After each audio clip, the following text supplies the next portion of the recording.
Primal Sea Wolf here, and I'm in a very different place, as you can see, a different part of the world. I'm in the northern part of the Baltics, in Estonia, and I am currently on a very sacred place. As you can see, there's old ruins here from thousands and thousands of years ago. It's a very interesting story that I want to share with you today that's very primal, and it's very interesting from a primal perspective. So this place where I'm at is the place, or one of the places, where the last battles took place between Teutonic knights in ancient times and the pagan barbarians in Europe. And this is where the last free sovereign Europeans lived before being enslaved by Christianity and everything that came along with that, including a very unnatural diet, which further enslaved them physically and not just mentally. And so the last battle took place right here between free men, sovereign men, and they were enslaved by Christian Teutonic knights. It's an interesting story because Christianity went on to do very awful things in the name of enslaving the human beast and turning it into a very slavish creature, both physically and psychologically. Immediately after the Teutonic knights took over this land, they erected a church that's very near here, a few hundred meters down the hill, to have a central place of their power. And Christianity went on to enslave these people for many, many generations, to the point where they forgot who they really are. They no longer understand the natural, archaic values that they held before their enslavement, and the structure of their enslavement, both via diet and via religion and its pernicious moral psychology that has infiltrated the psyche of the man beast, so to speak. And so as time went on, and history, when it's moved on its course, when the Soviet Union fell, this was a part of the Soviet Union, and so these people then regained their freedom. But the paradigm is that they didn't regain their values that they had lost thousands of years before. They are so distanced from that, they didn't even know what they are. In fact, they consecrated their flag, which is modern day's Estonian flag, at the church, the very church that enslaved them thousands of years before. And so they had become so enslaved that they no longer could see who their masters are.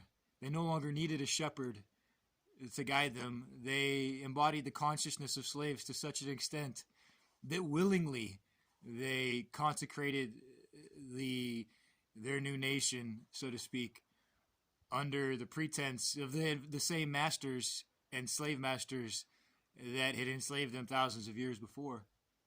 And just as they've forgotten their diet, and nobody here in this part of the world understands what the natural human diet is, let alone anywhere else in the world. I'm not just picking on Estonians here.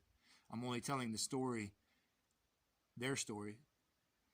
And so they used to pray to gods of the earth, gods of reality, and their will to power was based around their power as it was associated with nature. Unfortunately, Christianity had a different plan in order for them, and no longer did they pray to these natural gods, and no longer was their power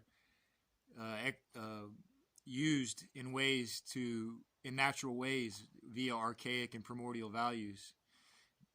After their enslavement, all of their morals, all of their doctrine, all of their thought processes, their psychology, their philosophy, their psyche was infiltrated by priests who administered punishment via laws and violence. if they didn't listen.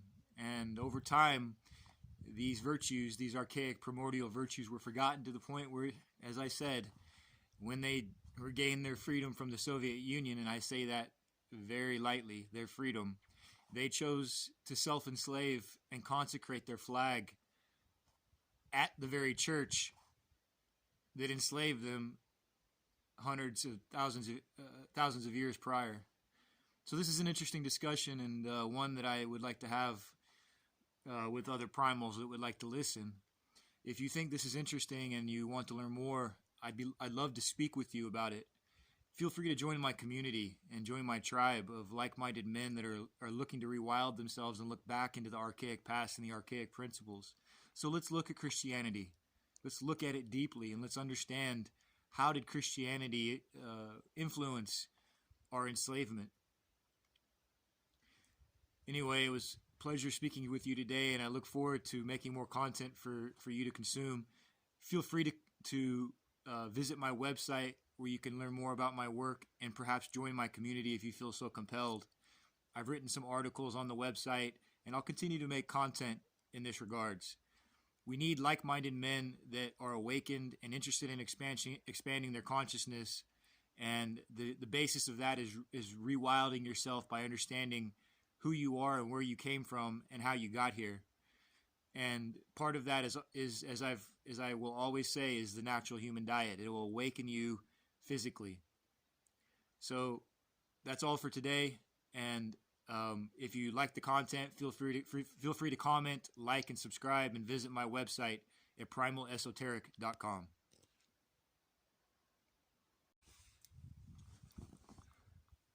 Some natural human food. Food of a sovereign man, of a free man.